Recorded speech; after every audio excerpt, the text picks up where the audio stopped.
A paz do Senhor. Este é o programa da Igreja Cristã Maranata, Identidade e Propósito. Nós falamos aqui dos nossos estúdios na cidade de Goiânia, no estado de Goiás. E mais uma vez, comigo no estúdio, a participação do pastor Orlando Capuzzo. A paz do Senhor, pastor A Orlando. paz do Senhor, pastor Fabiano, a paz do Senhor a todos que nos assistem. Amém. O tema deste programa é Fuja da aparência do mal. E o texto bíblico, não poderia deixar de ser, está em 1 Tessalonicenses, no capítulo 1, no verso 22, que a palavra do Senhor nos diz assim: abstende-vos de toda aparência do mal. Esse texto, o tema deste programa, é importante dizer que ele está muito ligado ao nome do programa, né? Identidade, propósito, sobretudo a identidade, não é isso? A aplicação na vida espiritual com esse tema. E nós vamos ver o que a neurociência pode nos falar a respeito. Diante do texto lido, diante desse tema, nós podemos falar sobre o testemunho do servo diante das pessoas. Pastor Orlando, como a neurociência explica ou aborda essa advertência do Espírito Santo para os servos? Quando nós escolhemos esse versículo bíblico, ele está muito presente nas conversas pastorais, com o rebanho, inclusive, é para irmos além do que muitas vezes possa ser interpretado, de apenas uma aparência e não do mal em si, de apenas a preocupação com o que o outro vai pensar, a preocupação com o que o outro vai perceber. Então ele vai além disso, né? Porque, além de, lógico, interfere no testemunho. Mas dentro da neurociência, como as coisas funcionam? Então você tem um processo. O processo está na salvação, mas também está na queda. Salvação, ato, processo. Queda, processo e ato. Então o processo ele é algo muito interessante na vida do homem. Então dentro da neurociência, primeiro ponto relevante, o cérebro ele não separa, ele não consegue distinguir ficção de realidade. Haja visto que qualquer coisa que você tem acesso e que tenha o propósito de gerar uma determinada emoção, seja medo, seja alegria, seja tristeza, seja melancolia, por mais que seja uma ficção, você conscientemente sabe que aquilo não é verdade, foi uma ficção criada para um determinado fim, mas a emoção vem. Por que a emoção vem? Porque o cérebro ele pega aquilo como uma verdade Eu para ele. me lembro de um dos programas você dizendo que a emoção não se controla, o comportamento sim, não é isso? Isso. Aí vem um segundo momento, porque à medida que você vai tendo acesso a esse conteúdo, ou a esse comportamento, ou algo que você está fazendo e você passa por aquela situação, aí acontece as sinapses neurais.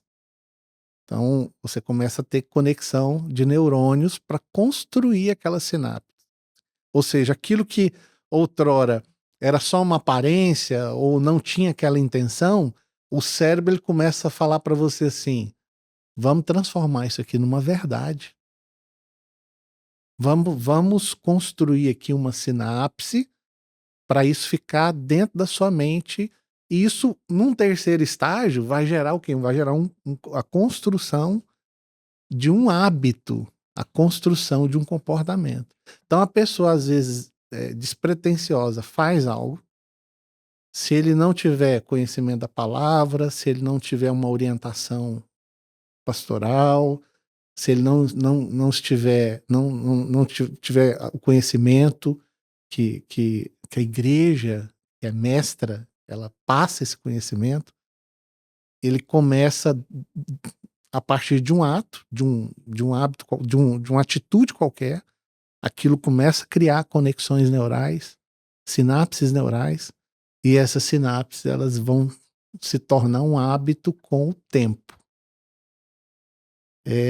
Já aconteceu muitas vezes, né, de situações que você precisa conversar com a pessoa e a resposta é assim, ó, não, eu não sabia.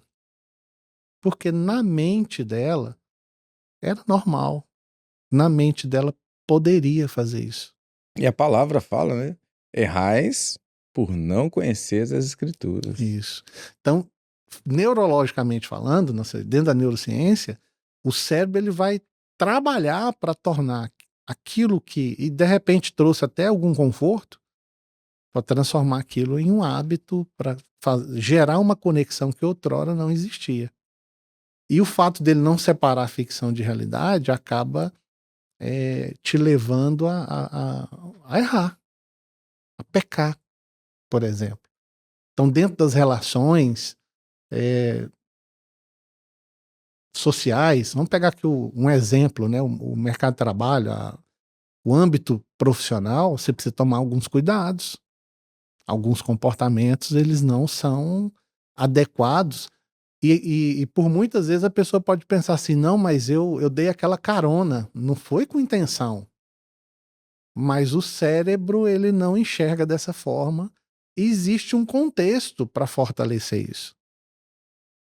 Então, alguns cuidados que o servo do Senhor, a serva do Senhor precisa ter dentro desse texto, ele vai muito além do que as pessoas vão pensar ou do que as pessoas vão imaginar.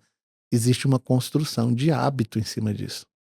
Então, Lembrando que o adversário da alma do homem ele está ao derredor, procurando a quem possa tragar.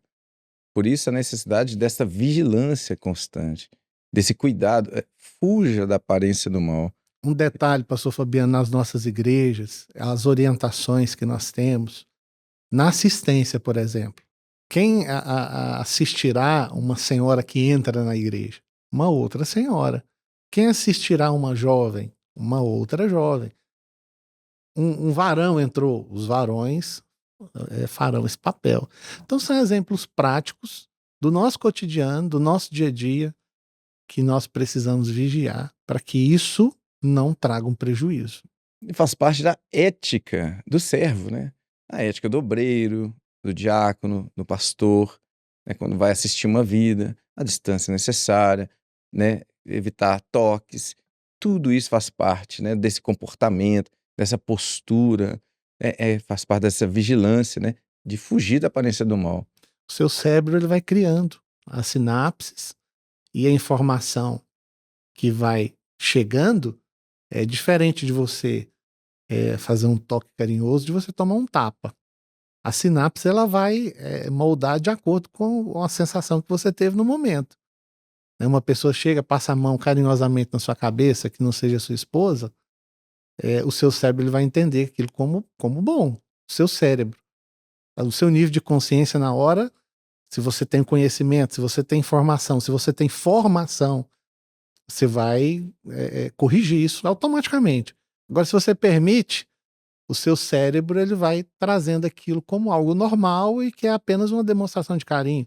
É diferente de você tomar um tapa de uma pessoa que vai gerar um sentimento ruim e o seu cérebro vai automaticamente fazer ali a blindagem, a proteção para que isso não aconteça de novo. Então, o perigo, quando Paulo escreve aqui à igreja de Tessalônica, aos irmãos de Tessalônica, é justamente essa vigilância. E ele escreve isso não por nada, né? Com uma inspiração do Espírito Santo, mas é provavelmente de algo que acontecia ali na igreja de Tessalônica e que, louvado seja Deus, a profecia ela é atemporal, ela nos alcança nos nossos dias. E tem aquela palavra que diz que os irmãos de Bereia eram mais nobres do que os de Tessalônica, porque examinavam a palavra. Exato. Aí nós voltamos mais uma vez à palavra do Senhor. Ela é o nosso manual, nosso guia de prática e fé. Quando nós temos uma vida cotidiana, quando nós temos um conhecimento diário, a palavra ela gera em nós uma proteção maravilhosa. Ela traz o entendimento. A luz do Senhor, ela nos condiciona. Tem um texto que diz assim, o Senhor falou, não há 12 horas no dia, quem anda de dia não tropeça. A luz, a importância da luz na caminhada do servo do Senhor. Muito bem. Por se tratar desse hábito, né? Estamos falando de hábitos, de comportamentos. Uma pergunta: quanto tempo para se formar um novo hábito? Isso é interessante, né? As teorias vão surgindo e com o advento da tecnologia, dos estudos, as teorias vão sendo modificadas. É que nós sempre vemos no seminário, a verdade absoluta do Senhor não muda, mas tem a verdade relativa do homem, né? Muito se dizia que um hábito você constrói ele com 21 dias, repetindo a mesma coisa, ou 7 dias. Tem literaturas falando sobre isso.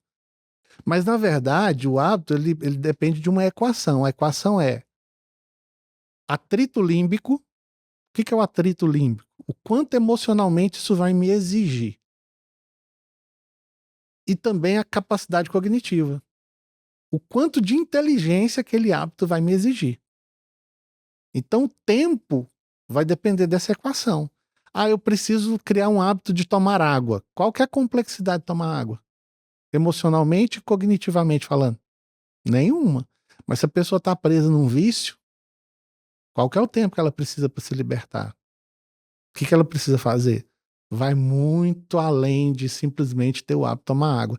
Então, sempre quando nós falamos de hábito, tem essa equação para observar: atrito límbico e complexidade cognitiva. Perfeito. É, como saber ou identificar se a pessoa ela está entrando numa cilada neural e que isso vai prejudicar a vida espiritual? Como, como, como saber ou identificar se isso está ocorrendo? Tem uma teoria, chama teoria da dissonância cognitiva, né? O que é dissonância? Discordância. Teoria da dissonância cognitiva. É uma discordância. O que significa isso? Significa que quando você tem um comportamento que está desalinhado com a sua autoimagem, a sua autoimagem de servo. A Bíblia, mais uma vez, é o nosso referencial. Então, ela nos traz um parâmetro para que nós possamos caminhar nela, que é certo que é errado. Vamos pegar um exemplo prático aqui. As nossas crianças, em todas as classes, elas têm aula lá de santo e profano. Então, quando acontece alguma coisa, algum comportamento que elas têm ou presenciam que vá contra aquela autoimagem que foi construída de servo, a dissonância ela dispara, ela apita. E aí você tem 3 ações. A primeira ação é você realinhar, você vai lá e corrige. A segunda ação é quando você quer mudar os valores que você tem. Aí é o perigo. E a terceira ação, outro perigo, quando você quer justificar aquele comportamento. Um exemplo prático aqui para ficar fácil para as pessoas que nos assistem. Você está no semáforo, você está andando no seu veículo, você parou no semáforo e você viu um mendigo sangrando, machucado, sentado no chão. Dentro da nossa autoimagem como servos do Senhor, qual que é a primeira ação? Ajudar. Ajudar. É a primeira ação.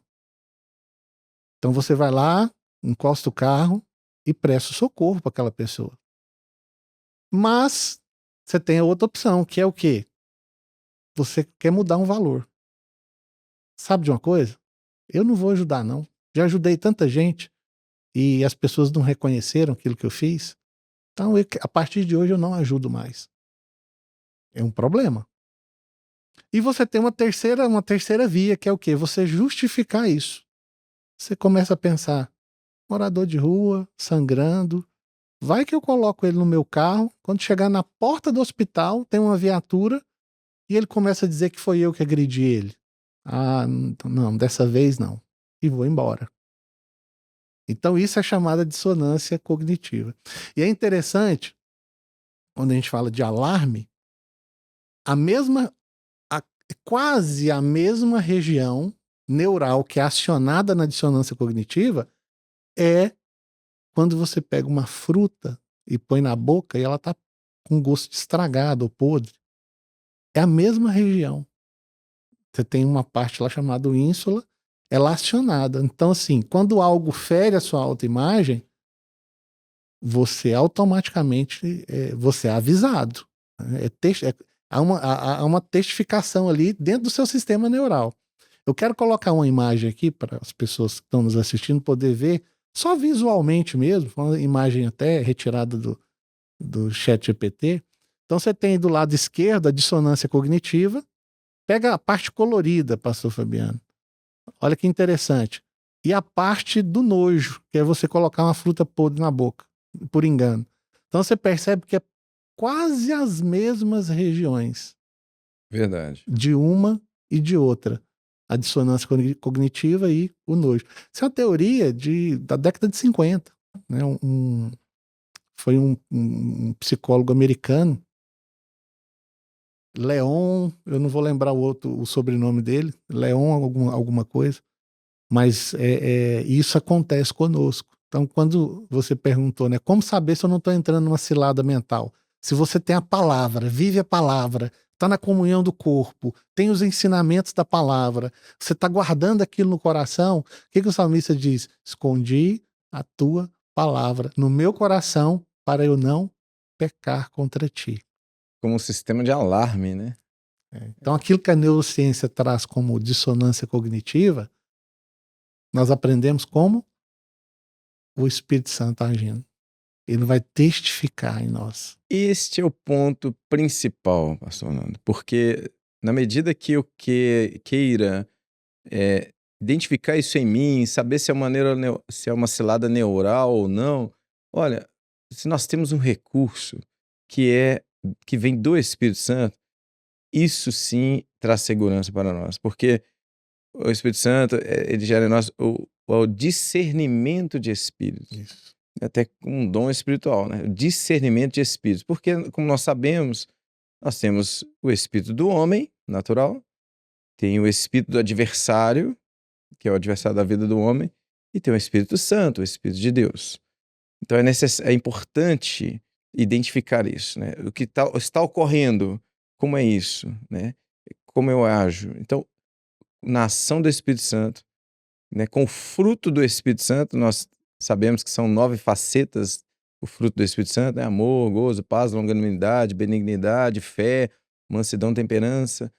Quando você tem o fruto do Espírito na sua vida e é dirigido pelo Espírito Santo, então a chance de errar ela praticamente inexiste. Isso. Não é verdade? E a base é a palavra. Né? E eles o venceram pelo sangue e pela palavra. Então, se você não tem contato com a palavra, se você não tem comunhão, se você leva a sua vida como um religioso qualquer, como um cumprimento social dos domingos à noite, a chance de você ter tanto o Espírito Santo ou fisiologicamente falando uma dissonância cognitiva é muito pequena.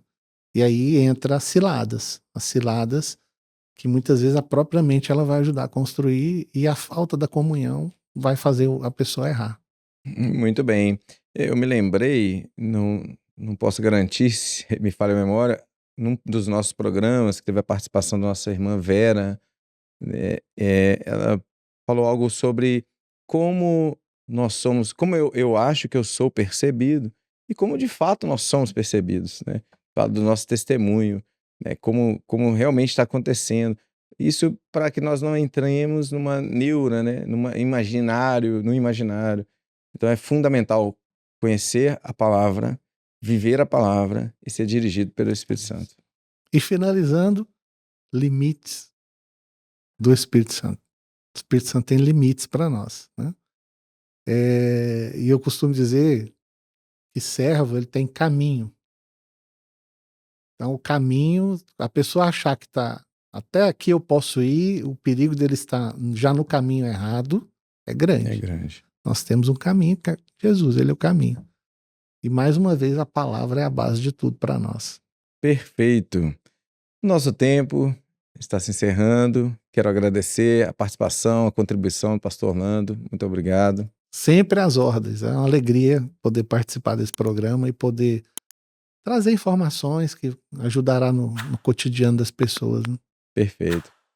E assim nós queremos despedir daqueles que nos assistem, convidando para continuar assistindo os nossos programas no canal da Igreja Cristã Maranata, na TV, no YouTube. Nos despedimos de todos com a paz do Senhor Jesus.